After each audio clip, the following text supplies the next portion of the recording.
back once again with another very interesting episode of Vocalogue.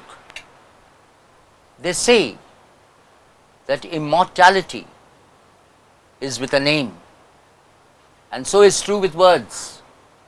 Certain people became famous in their own ways, and their name, certain places became famous in their own ways, and their names became immortal words in the English language.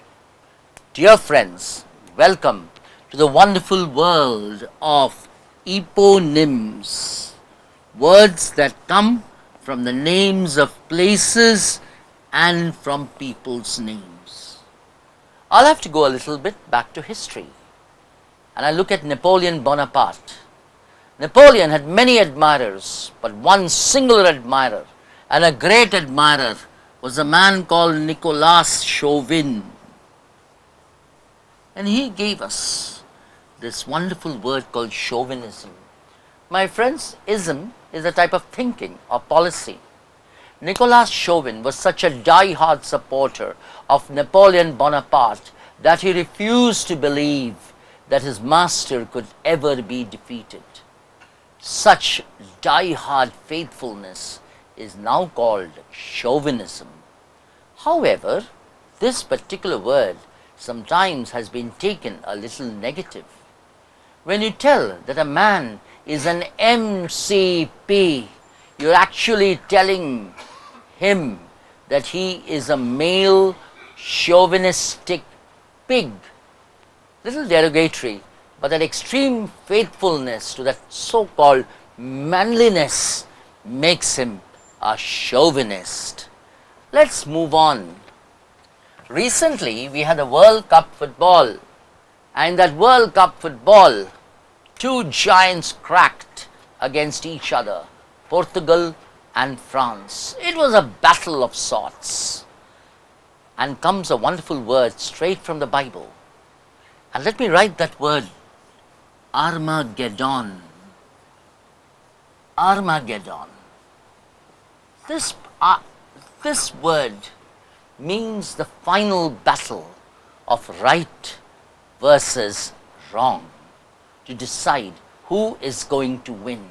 So today, whether it be in the political arena or any other arena, when we talk of a final blast of war, we are talking of the word called Armageddon.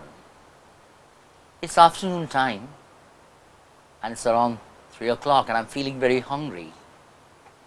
And I think of a wonderful word, one of the fastest snacks in the world, sandwich. Very simple word, I know, but the story behind this word is very interesting. Sandwich.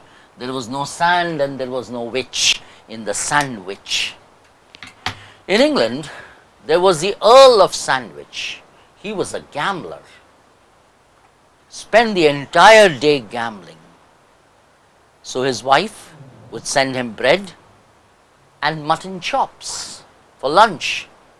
So involved was he in the game of gambling that he did not have to have it straight away separately with his fork and his knife from the plate. He would just take the bread, slice it, and then put a piece of mutton chop in between and have it. So popular was his fast snack that today it is popular as sandwich.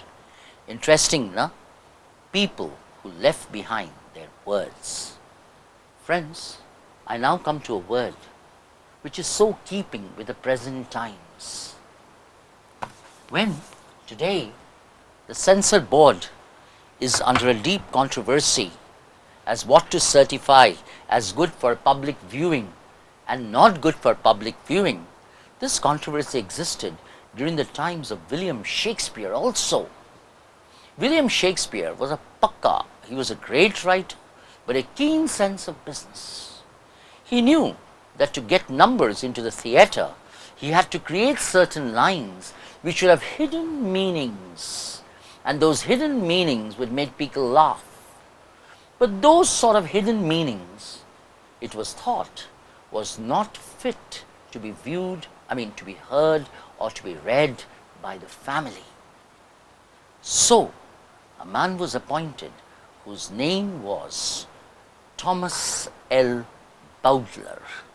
So we have a beautiful word now coming so contemporary that this word, Bowdler plus IZE, that's a verb.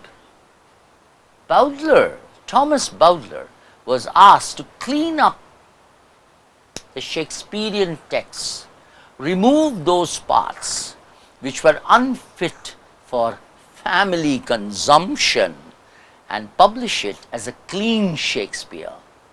From that time until now, the word Bowdler continues to hog us. So when we tell that the censor board is trying to Bowdlerize, friends, when we talk about the word censor, C-E-N, I need to write this together, C-E-N-S-O-R, censor.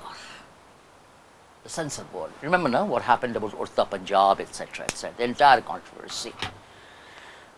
Now, the censor was a church official, and his work was to see that the society was kept clean, pure, chaste.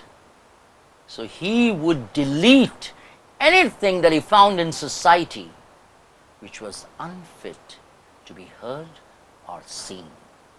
Till today, we have the word called censor, which basically means to purify. And so therefore, when somebody criticizes you deeply with a view to kind of purifying you and what you have said or what you have written, another little word has moved in, and that is called to censure, S-C-E-N-S-U-R-E. Whenever you come therefore with censure, it means somebody is criticizing you and telling bad things about you, they're censuring you, but the object was, they felt, was to purify whatever you've written, whatever you're saying. Interesting words now. Let's come to another little word. Friends, once again, the beautiful eponyms. I suddenly remember the name, a different line from a beautiful poem called The Brook. And I'd like to say that line. It says, "For men may come and men may go, but I go on forever." And so, my dear friends, the names moving. Coming into a wonderful word, and we are taking a word now today called Amazon. Amazon, interesting word, and you must hear this out. Amazon. Breaking it up into two words, it's A plus mazon. Mazon in Greek means the breasts. So a woman without the breasts is called the Amazon. The Amazons were a tribe of women warriors who fought like men. Please remember, they were flat-chested. Friends, today, a woman who's strong-willed, purposeful, like a man, she is called an Amazon. The river Amazon comes from that same word.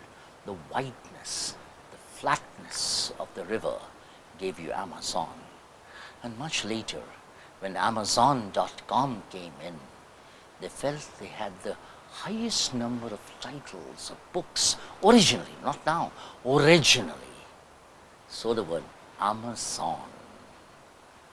Friends, you've just heard such wonderful words which come from people.